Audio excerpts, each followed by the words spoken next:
think I don't appreciate art? You think I don't understand fashion? You think I'm not hip? You think I'm pathetic? A nerd? A lard-ass fatso? You think I'm shit? Well, you're wrong. 'Cause I'm champagne. And you're shit. Until the day you die. You, not me, will always be shit.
Sleeves anymore. I don't know, man. I can't dislike the fact that I don't see those pull-away pants every time I'm going down the street. Is that the world you want to live in? Everyone has pull-away pants? Yes. The best part is I caught the recording on the conversation only at the part about, like, we don't want to live in a world with pull-away pants. We don't. Yeah. I do. We live that 90s hell. I would like to, honestly. What are you trying to get ready for? You can pull your pants away that quickly. I don't know, man. I've been in a dire need to pull down my pants several times. Can anything be stripper clothes? I don't know. You tell me. This guy's stepping to me. I'm gonna peacock him in. Well, on that note, we started. We've begun. It has begun. Oh boy. Everybody buckle up. It's real. So recently you guys went to what I consider to be like a musical religious experience, which is the Mountain Goats Live in Concert. Yeah. He's being literal and figurative. Yeah, I am. Both. No, I would definitely agree, for sure. Yeah. So this was your guys' first time going to one, right? Correct. Now, and I told you guys up front too. It's like that, right? Like I was like, just get ready for this shit. And I like kind of knew. I think you were the only person that I know that has been to one, and I don't know, it's just something in my brain, like the way that his music is created. And I just knew going into it that, like, I don't know, you're gonna get like goosebumps from something like this. But it's just so good. First of all, how was it? Was it like a sea of white people there too? It's funny you say that. It's one of the more diverse crowds I've seen. Oh, really? Like, for one thing, huge LGBT showing there. Okay, I can believe that. Giant packs, and it seemed like probably more diverse racially. I think so. Yeah. Oh man. And certainly age-wise as well. Like that was probably the most age-diverse show I've ever been to. I mean, really? It's also like it's a folk band, so you're right, pretty much. Yeah. Key demographic. They've also been around forever. That's refreshing to see, because when I saw it in Chicago, though, it was all white dudes, like mostly. I mean, there were women in the mix too, but like a whole bunch of like white dudes in their like mid to early 20s that they were there. It was ridiculous. Right. It's the kind of band that we were talking about that on the way to the show. Didn't really know what to expect. Yes. And like just judging based off of like the sincere #white boy problems that are sung about in his songs, like it kind of makes sense for that to be his demographic because most people identify with that kind of thing. But it was surprising, but it was also really cool because it's neat to see that type of music reaches so many different types of people from all different walks of life. And I think that's really what contributes to that whole religious aspect of it. Like, it just... totally. Preaching. That's actually a reason I've been wanting to discuss this on the podcast with Sawyer. Because, both of us coming from a bit, him more so than me, but, Catholic background, a lot of that imagery that's used in their music, it works. Oh, absolutely. 100%. I mean, they're a band I have loved.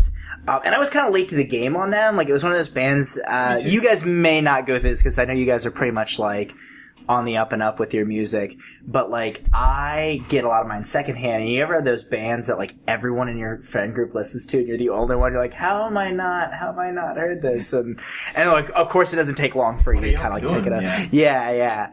But they're a group I have always described that the magic of their group is they're one of those bands that can write so many songs that actually, like, just in kind of the general sense, sound very similar, but can still evoke, like, a million different emotions. Yeah. Like, he could write a sad song that actually sounds very similar to the happy song, and if you're just kind of listening to the lyrics, because, like, it's all about the lyrics in those songs, absolutely. For sure. And he touched on that at least once during his show. He kind of made fun of his own songwriting, and that I don't necessarily go to the Mountain Goats to be wowed instrumentally, but like just the punk aesthetics of the way that he writes, and then just the lyrics that just kind of unfurl, and like every single time you hear something new and you're like, oh shit, like that changes how I analyze the song this entire time. Absolutely. So it's and then you drop a concept album about wrestling, about luchador wrestling. Right. You know what you're describing came into play right off the bat,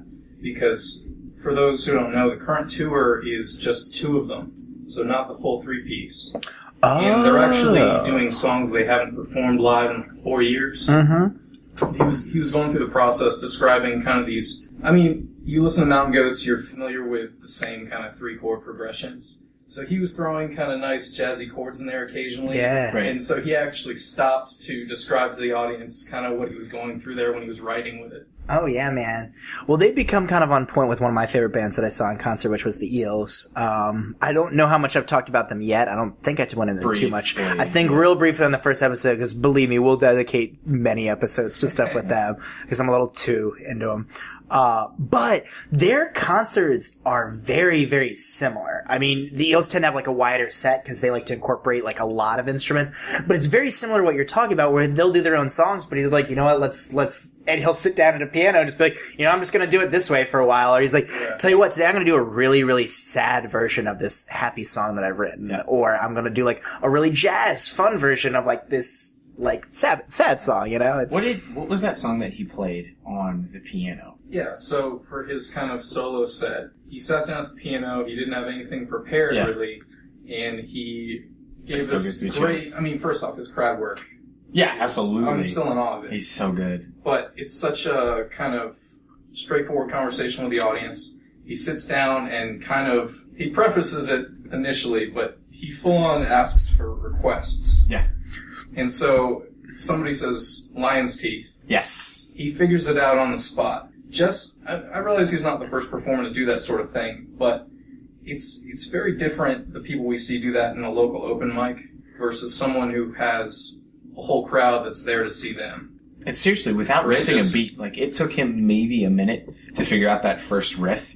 And I could see how it could be a little complicated on a piano because of the strumming pattern, but like once he got it down, like, oh god, it was so good. He was literally freezing to go to the guitar chord just because he knew the shape in his hand. Yep. He had to like mimic it in his head, and like then he played it on the piano, and then once it clicked and everyone realized, oh my god, he's gonna do this right now. See, man, I think of that because, like, guitar is an instrument I tried to learn many, many times, and it just did not pay off. Yeah, and I've realized I was like, I have an appreciation of music, but not an ear for music, if that makes sense. Sure. But like, I just imagine trying to do that myself at a concert, because I hate when I'm just given the basic thing I learned to play, and I do the, oh, hold on, wait, hold on, and then like you just hit a bad note. More awkward with someone who doesn't know what they're doing. And you're like, no, play it, and just someone just play it the regular way. It's hard enough just to play a song you haven't performed in a long time or practice, let alone just figuring out on a new instrument. Yeah, because he clearly didn't rehearse it. And that song, I'm not super familiar with their discography front to back. But I mean, it's one of the more well-known. It is, but it's, from at least 3 or 4 albums ago, right? So the fact that he could pick that up so quickly on the piano and then remember all of the lyrics while playing the new part on the piano, it was just insanely talented. And he's such a professional. Like, that's awesome. I'm actually, and not only a small part of why I want to do this episode here is because, of course, I'm super jelly you guys got to go. Like, it was around the time I was like, I am unemployed and I do have money and the time to do it, but I was just like, do I need to throw the money at that or should I kind of focus on life here? It was great. Paul and I had a blast. We walked maybe a mile to the venue and then went to Applebee's for dinner. It was a wonderful little evening. Oh, it was great. The opener was interesting. That was weird. It was this weird chameleon act where she started off this really neat kind of 60s vibe. Oh, okay. And then it went to like a kind of a Nancy Sinatra vibe because she's from Nashville. Okay. And then it just kept changing. She went to like synth pop, and then one song she did like a straightforward blues rock. And then she went back to synth pop. I felt like I was watching 4 different openers with crazy short sets. Yeah. See, that's awesome to me. In the right case, I think it would. Sure. If they do it really well, I'm totally on board. Yeah. But this, she didn't do any of them particularly well enough to be like. I think her set was also really long too. So it was like a jack of all trades, but like a master of none of them. Oh, okay, yeah. And it's one of those things where like you feel for her because she's probably a dime a dozen in Nashville because there's so many talented people out there. Yeah. She was certainly talented. That was likely why she was doing all that with the electronic sampling. She was trying to do that pop thing to kind of set herself apart. Whereas the stripped down, just her in a, electric guitar. Awesome. Yeah. Is the best part. The first 3 songs.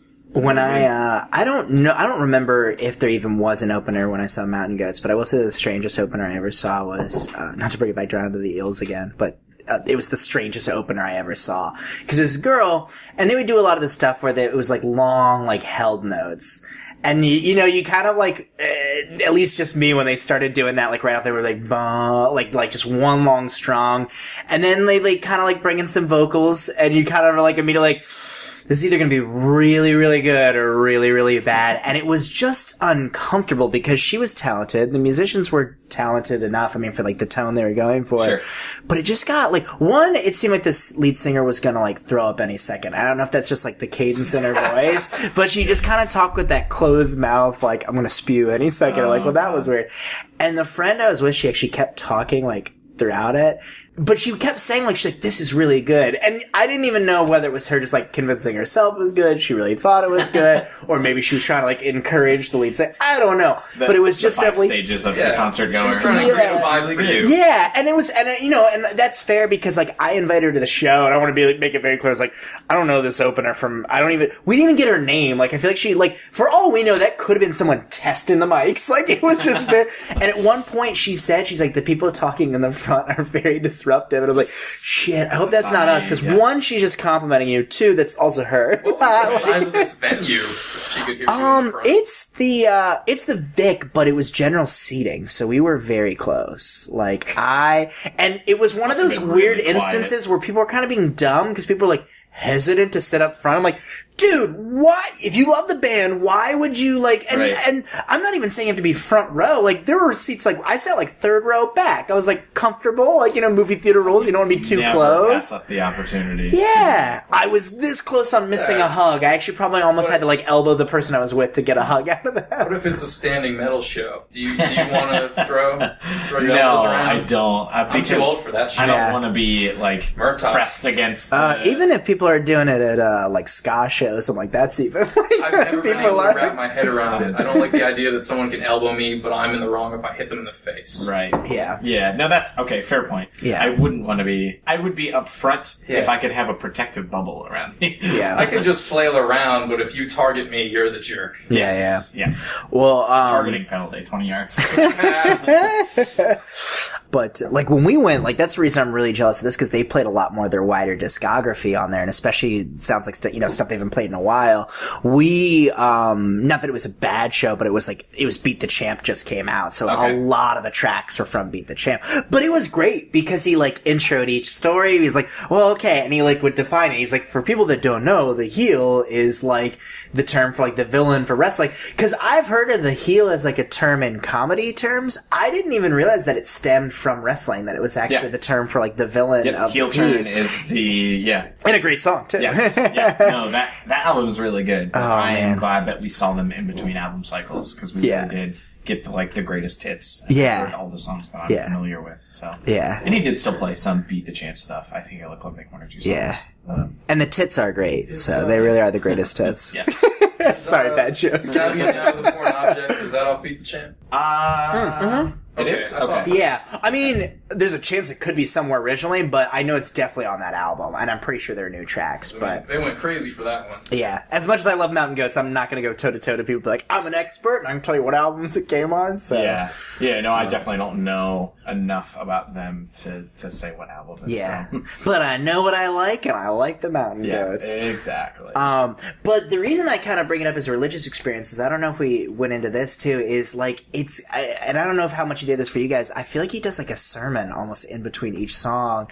And it's not preachy, it's just, it's like struggling 20-year-old problem stuff, you know, like that. No? We didn't talk a ton. It didn't necessarily take that exact shape. He definitely did a lot of crowd work. Okay. And it was a lot of anecdotal stuff. Yeah. For this, I think because they are going back to the well and drawing from their back catalog, he really focused a lot on, well, he didn't go in depth, but more about the songwriting process. Yes. Yeah. At least his mindset. Yeah, absolutely. Yeah. And I think, like, having a album release show or, like, an album release tour, something like that probably lends itself more to talking about the album. Like, here's what was going on. Or, like, here's what, and this, like you said, is... You get that greatest hits. It's more about, like, plus, I wrote this when I was 20, and I didn't really know how to write songs. Right. And he was talking about, in his early 20s, when he's songwriting, just how much of an impression all the scripture had on him. He would notice these really harsh-sounding names that would stick out. I have to say, even if you don't read too much into that, just listening to his songs, those kind of, as he described it, harsher-sounding names really lend themselves well to his writing style. It sets it apart. Absolutely. You know, it's funny, even if you, even just the slight scripture, like I remember one of the moments, cause, I love it because it's just, it's like weird, it's like group therapy. I don't know what it is, but it was a magical experience when I went. And it's definitely therapeutic. I can't figure, and I don't want to like oversell this, but I can't pinpoint how specifically it registers for me. But I remember he had one story and he was talking about like when he lived out in Chicago, because he lived out there for a little while. I don't know, I can never remember where he grew up or what his deal is, but he definitely talked about like living in Chicago, and he talked about coming around the corners. And of course he did the whole like, oh, it's cold here, right? And you know, everyone's like, oh, because it's like the go-to joke in Chicago. But he talked about how he was like walking, you know, he's doing this job where he was working in like a windowless office and just like barely keeping his head above water and things. And he talked about how he like walked around a corner and he's like, the sun kind of shifted a little bit. And and I think it kind of picked up like a little bit of like a wind tunnel or whatever, which could happen definitely in Chicago. And it just got like darker and colder and more miserable. And he just said to himself, he's like, I remember like looking up at the sky and he's like, God, you know, I really needed that sunlight right now. And he's like, why did you take that away from me? He's like, it's the one thing I had. And so I just remember like, it was definitely at a time I was at a job that I like loathed. I think it was not far after I had like my head trauma and everything, which today is actually the 3-year anniversary of surviving my car accident. Yeah. Can we give you a present? I mean, like, I don't want to put it out there that way, but, you know, I did live, so if someone, it's like a second birthday, Lucky you know? for you, I brought this cake with me. Oh, there you go. Jordan's the favorite. On Death Day. Yeah, no. Well, it's always weird because it's always like a month, like not exactly a month, but just about a month after my birthday is when the anniversary is. Well, now faceless circumstances are going to start hunting us all. Yeah. Well, don't worry. I gain car powers. I can sense when a car's about to hit me or someone nearby in the vicinity. So I don't really have the capacity to stop it. So like, I'll let you know. Yeah. Give you a good heads up. But anyways, but I just remember him like saying that story and it registered really because like many days did I have in Chicago. I'm like, I'm going to this job I hate. I'm dealing with this like blistery cold, and I'm like, what the hell am I doing with my life? It's funny that you say that because I think you and I actually talked about this because you were talking about he played this year, or maybe we were talking about this year prior to the show. You were talking about how it's really become like a good motto for you, and I actually I'm sure that millions of people that love this band use that as a motto as well. But I remember clearly, probably listening to that song like one night. I was working at the job before I have now. And just, like, feeling, like, lost and not sure that this is what I want to do. And, like, just feeling like shit. And I hated going to that job. And I played this year quite a bit. Nice. And had it on a bunch of my playlists. And that really did, like, I don't know, it just that fed into that catharsis. And it really, just that show just made me feel a lot of different things. And still, it will be one of my favorite shows. Oh. And I've just been to so many. And he just reaches to you in this weird way. And it's, even though a lot of his songs have nothing to do with what I've ever been through, it's just very cool. Oh, yeah. The way he talks about things. Well, he just reaches, I mean, because the good thing is he writes like universal concepts, you know what I mean? Like, even if you don't gravitate to it completely, like, when he talks about suffering, you're like, you know what, I'm going through some shit right now. And I do actually wholeheartedly recommend the Mark Maron podcast, like, interview that does with John Darnielle. Okay. It's very, very good because you get a very good glimpse into his background. And it's kind of a lot of things like, I suspected a lot of this stuff. And it's good and it's honest and he's not like a martyr about it all. Right. You know, it's just, he's such a fascinating person. But I feel like on that note, we might as well, enough jerking ourselves off, jerking him off, jerking everybody off. Let's talk about our favorite tracks though, like with Mountain Goats. So what would you say your guys' favorite, like, cause clearly you have Speak to Me tracks, like whether you feel like you can't connect to it completely, there's, obviously, everyone has their favorite jams. Otherwise, you wouldn't see them in concert. Right. I'm going to have to... One album in particular that before we went to the show, I looked up some of their like most popular albums just because I wasn't super familiar. No, I literally... No joke. I had to do the exact same thing because before that, I only caught some of it and I could recognize them and place them, but I couldn't name you a lot of the tracks. Because... I'm going to feel like an idiot. Because Tallahassee is one of their albums, right? Yes. Okay, yeah. Because Tallahassee, I know, is one that always... That one has a lot that comes up because that's got a lot of great tracks. So, and if you're a folk band... and I know they're not like definitive folk, but like they're definitely on the folk side of things. And you write an album called Tallahassee, like you know that's going to be some good stuff on there. You're like that's where your folk colors like truly shine. Right. We'll get to No Children. Yeah. All right. Well, I know Paul's wearing the shirt. He's got to have some tracks ready here. So what are some of your favorite tracks that they've released or favorite songs by them? So. I mean, the obvious ones this year, and everyone loves No Children. Sure. That's what they did end of the night, and you couldn't even hear them singing it because the crowd was so loud. Yeah. But I have to say, I was really happy they played Cotton at that show. You don't hear them perform it live too much, but I really enjoy that. There's one called Love, Love, Love. Yes. Yeah. That song's great. I love that song. And, I don't hear people talk about that one as much, but it has some of the most clever little lines. Yeah. Very cool. No, when you said Cotton, that was actually my very first song that I heard by him, and I feel like that's a good entry point for a lot of people. I don't know how many people like what their first Mountain Goats song was, but I can like definitively say, and that was one that a buddy of mine I know really loved. And actually, there was a day where I was like, I was being stupid and dramatic on Facebook, but it was like post graduation, like don't know what I'm doing with my life, living at home with my family, and just keep like escaping to where my old college campus was, and it was just like all mess. Got a theater degree, so there was all this stupid theater drama stuff going on, and I remember like a buddy like sent me that song. He's like, just want to remind you, this is a song I kind of listened to, and I knew it was a close song to his heart, but he said it as just kind of like, hey, shit sucks sometimes, and this is something I kind of like listen to get past it. And it did. It calmed me out. It reminded me of like, what am I upset about? Like, what am I like, because my dreams as an artist haven't like been immediately fulfilled the second I graduate. For sure. Yeah. Like, and so that was my very first track. So that's a song very close to my heart. When I finally got to see them in concert,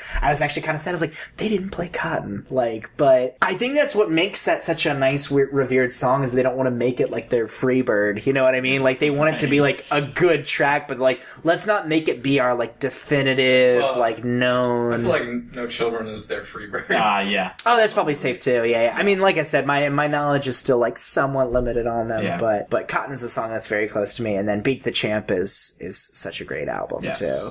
I looked up the song that I was thinking of, and it was All Up the Freebird by Leonard Skinner. Yes, yeah. That's my favorite Mountain Goats song too. Yeah, it's All Up the Seething Coast, and I remember like nothing in it like particularly like speaks to me. Sure, but the chorus I really like a lot. Yeah. And just that whole album, I think that has Cotton on it as well. Yeah. And it has, but anyways, We Shall All Be Healed is the album title. That was the first one that I listened to when going back. And that's a really, really good album. Definitely. I think everyone brings up Tallahassee because it's got No Children on it, but nice. We Shall All Be Healed is really good. We'll definitely throw that on in the description so people have like a reference guide for them to check it all out too. I mean, I highly encourage just even going on Pandora and just opening yourself up a Mountain Goats playlist, because not only are you going to get like a lot of good Mountain Goats tracks, you're also going to get a lot of similar sounding stuff, and there's bands that do similarities that are also just, I mean, that whole scene to me is always super fascinating. Yep. And then of course, I think the song is one of those instances where like, am I just thinking of the chorus, or is that the actual name of the song? But I think it's just straight called This Year, but the one, I'm going to make it through this year if it kills me. Yeah, just This Year. Yep. Oh, it's such a good song. Like, it is, like, I will strongly suggest, especially if you're trying to, like, figure your life out or work stressing out or whatever is going on. Yep. Like, it's one of those cheesy things, but you put it on, like, these are the times where it feels like a religious experience. Like, because it just reminds me, you know what? I'm just gonna make it through this year. Like, shit's gonna keep going wrong, and maybe it'll get better. Like, I don't know. Windows down, like, blasting the music. Oh, it's man. so nice. It's a great driving song. Oh, yeah. Some of the lines he makes work. I feel like someone else trying to deliver the same line, my eyes would roll out of my head. Yes. You know what I'm saying? Well, some of it even feels like it stepped out of like a 14-year-old's diary. Right, like, yeah. You know what I mean? But it's the cadence of his voice and it's the melody of like the song where it just proves it's just like it's all perspective. It's how you present it. Gee, I think you had something you were about to say. Or am I just assuming you did? No, I was just looking provocative. Yeah. But, I think his writing style, a lot of just honesty of the way he writes lyrics, that's what makes it accessible to people in the way we were describing earlier. Mm-hmm. I mean, even people dealing with much bigger problems that he would be describing. Sure.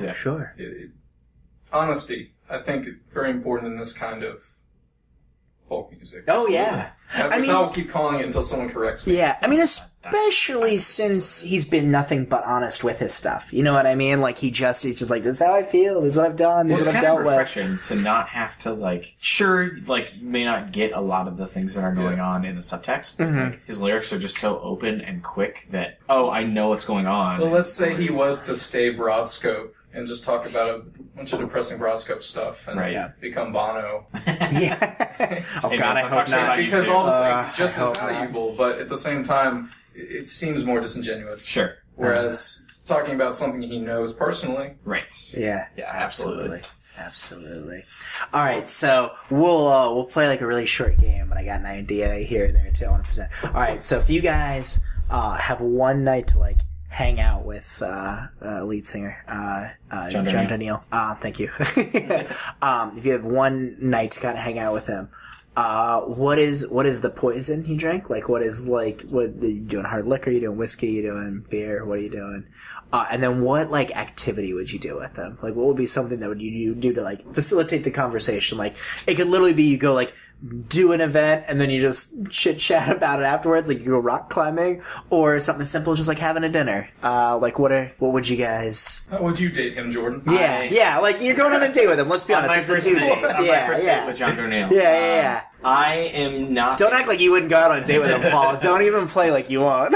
I see him in that blazer and those Wrangler jeans. Yeah. Dude, look, maybe he says, he's like, look, I'd like to sleep with you tonight. You're like, I'll have to think about it. I don't want to derail this, but how cool do you have to be dressed like a 90s comic and still be that cool? Oh, yeah, man. No, absolutely. He's dressed to the nines, and he looks like a dad all the time. Oh, yeah. He dresses kind of like a college professor, like a cooler college professor. Absolutely. No, he has, like, right down to the patches on the elbows. Yep. All right, so, yeah, we'll call it what it is. What are you guys doing on your dude date with him? My first date with John Darnielle would be, I'm not a huge liquor guy, but I feel like you have to drink whiskey with that man. Oh, okay, or good. Or at least some sort of like nice brown liquor. Good. You thinking probably like a bourbon, or are you going maybe like something? I'm gonna go bourbon because I prefer bourbon. Yeah. You go Catholic whiskey or maybe a nice Protestant whiskey. I'm gonna ask him his the right preference. answer. I'll ask him his preference, and then I think doing something with him, probably like eating. Like, I feel like he could put down some wings. Okay. So like just going and eating some buffalo wings and drinking nice whiskey and just talking about stuff. Yeah. Because the more time that you get like listening to him sounds probably the best option. No, yeah, absolutely. And like, I'm just gonna eat these wings.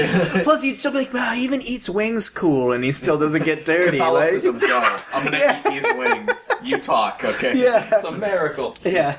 He's like, when you understand the guitar, you understand everything. Just sitting there feverishly taking notes. He's basically like Tell me how to be a dad. He's basically like the Inspector 24 or whatever it was from Pete and Pete, where he's just perfect. Yep. Where it's the guy that inspects all the underwear, and it turns out he's like a perfect in every capacity of life. And he eats the barbecue chicken without like getting any on his finger. Yep.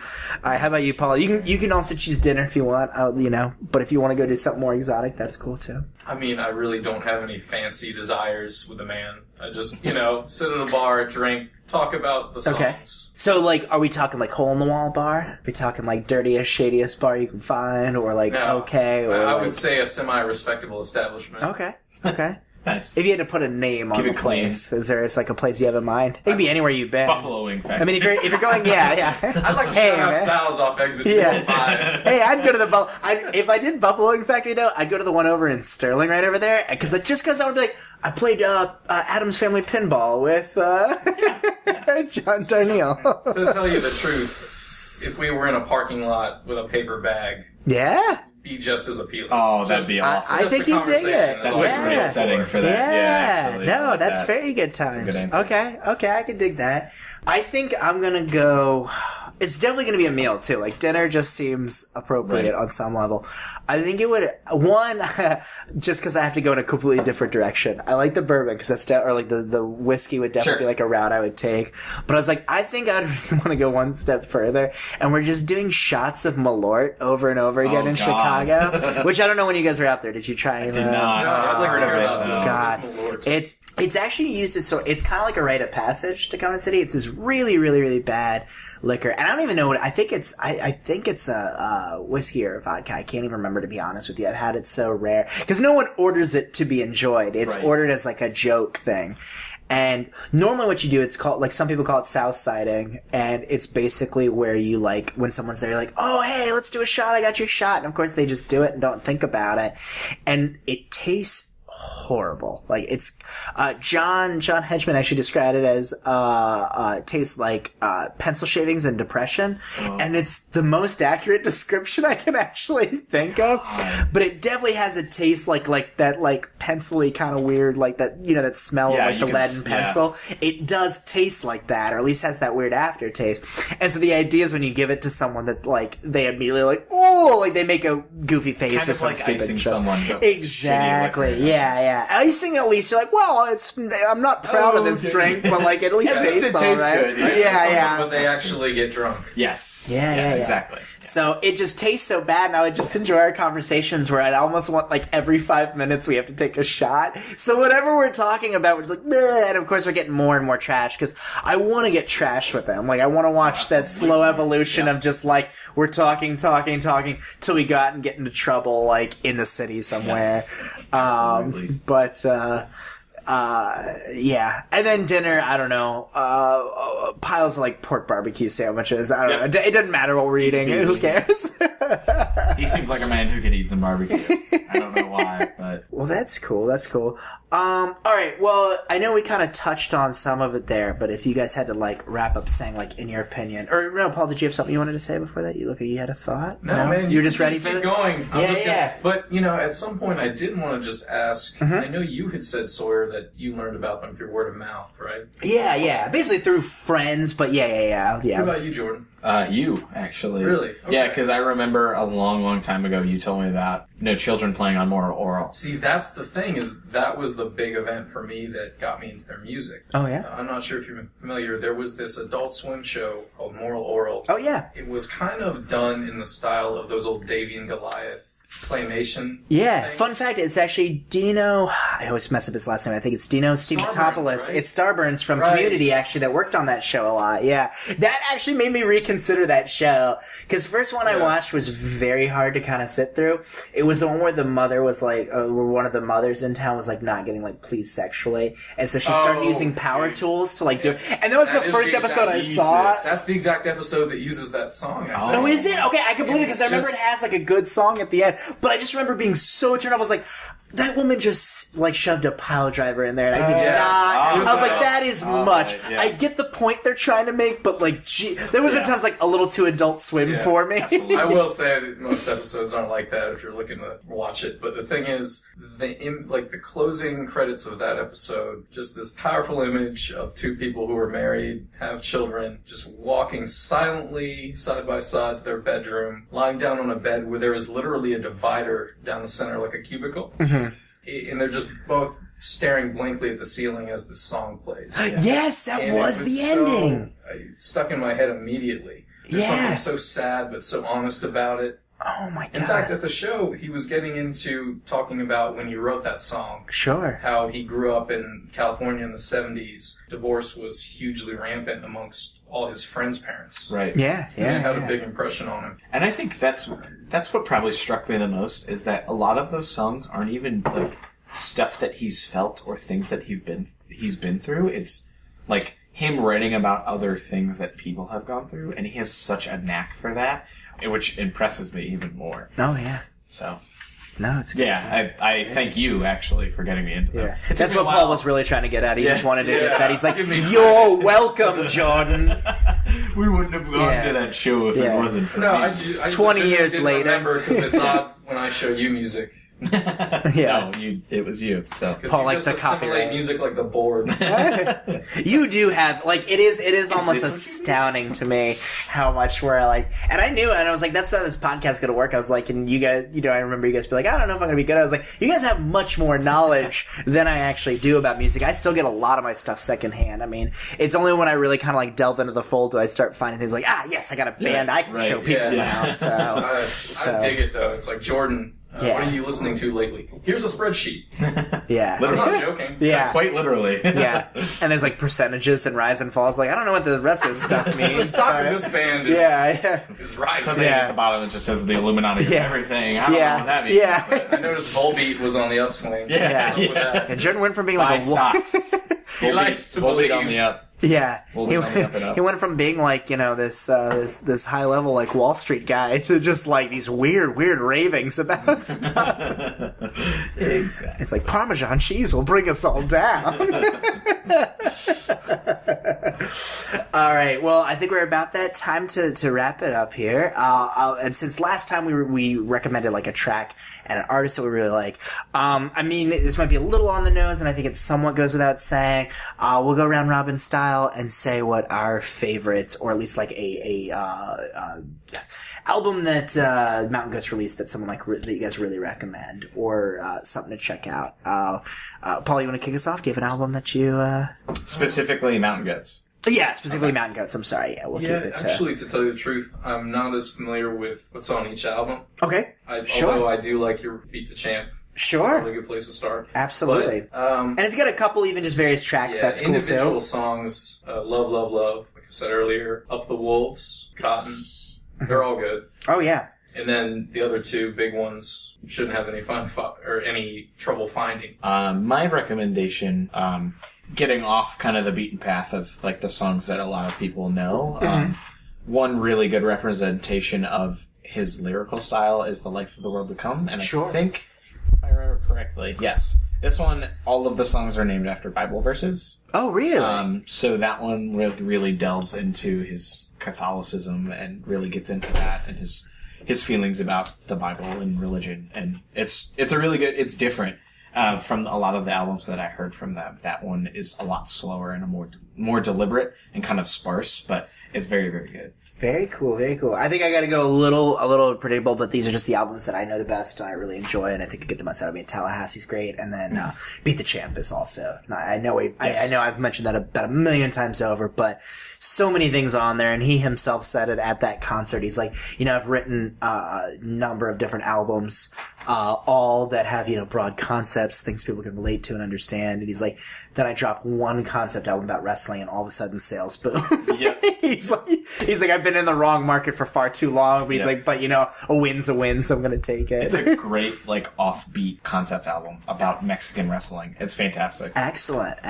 Is there anything you guys think you might find comparable to it, that if people were looking to broaden their horizons with something similar sounding to them? That There's a band that I actually listened to recently definitely. Some of their newer output is just okay, but Yeah. their old stuff, they go by AJJ now, but Andrew Jackson Jihad is very, very similar, a little more punky, a little more like yelped, not as melodic, but very, very good, very similar, very sarcastic vocals. Sure, Very sure. good. How about you, Paul? No, to tell you the truth, I can't think of anything I'd describe as similar enough to their style. Okay, sure. Just the concept of brighter sounding 3-chord songs with kind of darker lyricism. That there are people doing that pretty well. Sure. But I can't think of anything similar to them. Now, how about this? Maybe I'll phrase it a different way, just something comparable to, like, if you were to maybe finish one of their albums and switch to something maybe adjacent to it, what would, like, that you're like, hey, I'm ready for this, or I'd put this on the same I playlist. mean, for me, Ben Folds' catalog, Sure. probably. Nothing wrong with that. Lyrically, I could see definitely. I mean, it makes sense to my brain. I'm not Nothing sure. wrong Yeah, no, with that. I agree with Yeah. you. I definitely agree. I recently kind of rediscovered my love of like Nick Drake. I don't know if you guys ever listened to Nick Drake. Nick Drake's fantastic. really, really good stuff. I'm not going to say it's comparable, but it's still in that same like kind of folky mindset. It's enough if you're looking to stir those emotions. Very dark past for him. Oh, absolutely. So that, Absolutely. I definitely can see the comparison. Absolutely. And then, of course, I know they're much more well-known, but Of Monsters and Men is another group that I really, really enjoy. When the trailer for the remake of Walter Mitty came out, Yes. and that movie, like, it's, like, and I really, really, there's a lot of stuff I love about that movie. It's like, one of my favorite movies. Oh, it's so It really good. is. And it's so divergent from the short story, because the short story was very cartoony, and I remember when they first pitched the idea, they were trying to do like Jim Carrey, and it was going to be a very different movie and great in its own way, but this one ended up being so much better, and big part of that for me was that trailer, where they played Dirty Paws over the trailer, and there was a good point in time where I listened to that song like almost every day on the way to work, and I couldn't like start my shift without it, and like that's another one that I feel is like comparable. They're very accessible, but they're good stuff too. I need to listen to more of them. Oh, you haven't listened to I them? only know the one big single. Boom! I even watched their set. MTV was rebroadcasting Glastonbury. Yeah. They played 2 performances of the same songs from different parts. Oh, that's weird. They showed a daytime and a nighttime performance of that same song and didn't play any other tracks. Yeah, dude, Paul, I would definitely, man, that's always a slight achievement to me, the people that are really invested in music, when I can find something to be like, boom. No, their stuff's great. Also, one cool thing, it's just a little like knick-knack they have on their YouTube channel, is if you want like just the audio version of a lot of their songs, they have these minor animations of these black and white kind of weird looking like creatures. Like there's one where there's like a ship sailing and there's like a giant like octopus underneath the water, and they'll only do certain things that are like triggered by certain points in the song. Like in Dirty Paws, which of course I've listened to a million times over now, they have like this giant kind of like furry beast thing who's running, and whenever they do the chorus, there's like these hordes of like giant mosquito looking or dragonfly looking things, and it, because of the dragonflies in the song, it's just really, really cool, and they're a great thing to kind of have in your background because they kind of double as like a Windows visualization thing, but very cool stuff. I would definitely recommend checking out more of their stuff. They're great. They are very good. Fairly comparable, I would say. I definitely will. Yeah. Plus, you got those female vocals. Like, that is one thing that is like, I don't care how good a guy sounds. Like, I feel like it never quite compares to having female vocals in the song. Like, I feel like if you can get a female who, depending on what you're doing for the most part, but like you put female vocals on there on top of it, I always feel like it makes it just a little prettier. Yes. But, Good luck, 12 Stones. Yeah. All right, guys. Well, this is the second episode in the can. Definitely, if you guys want to check out those albums below, if you want to subscribe, feel free to do so. We're not going to make you do it because I will. All right, Jordan might. So watch out for I will that. find you. Yeah. And I will force you to click that button. But yeah, please check us out. Definitely subscribe. We definitely do this show about once a month. We're going to have another one coming out next month, and we do other shows and sets throughout. Check out those below. There's a couple episodes of Necronomabong if you're into that kind of stupid humor. But thank you guys for tuning in. I'm Sawyer Heppes. Jordan Kauffman. Paul Kolb. And thank you for coming for the Stand for the Beef. Forgot the name of their show is. Yeah. Smooth Sailor.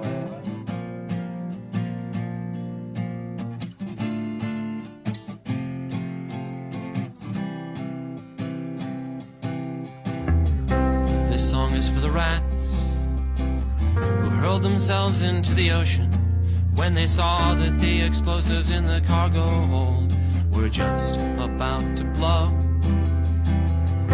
This song is for the soil that's toxic clear down to the bedrock, where no thing of consequence can grow. Drop your seeds there, let them go, let them all go.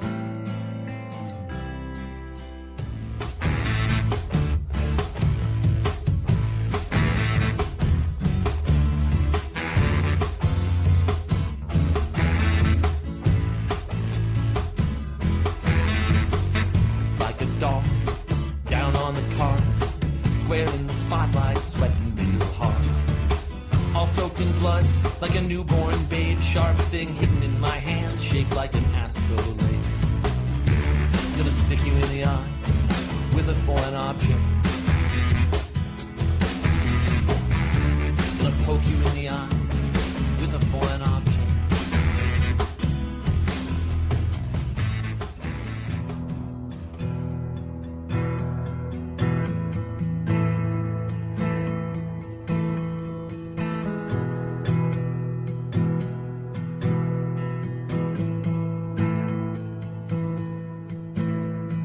King Saul fell on his sword when it all went wrong, and Joseph's brothers sold him down the river for a song. And Sonny Liston rubbed some tiger balm into his glove. Some things you do for money, and some you do for love, love, love.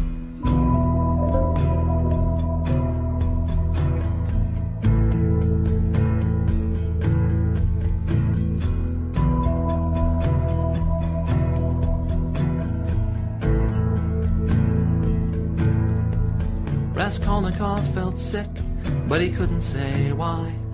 When he saw his face reflected in his victim's twinkling eye. Some things you'll do for money, and some you'll do for fun.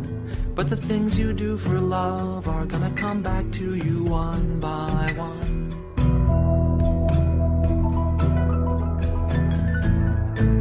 Love, love is gonna lead you by the hand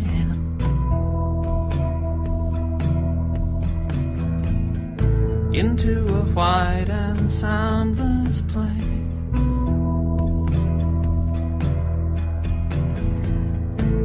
Now we see things as in a mirror dimly. Then we shall see each other face to face. And way out in Seattle, young Kurt Cobain snuck out to the greenhouse, put a bullet in his brain. Snakes in the grass beneath our feet, rain in the clouds above. Some moments last forever, but some flare out with love, love.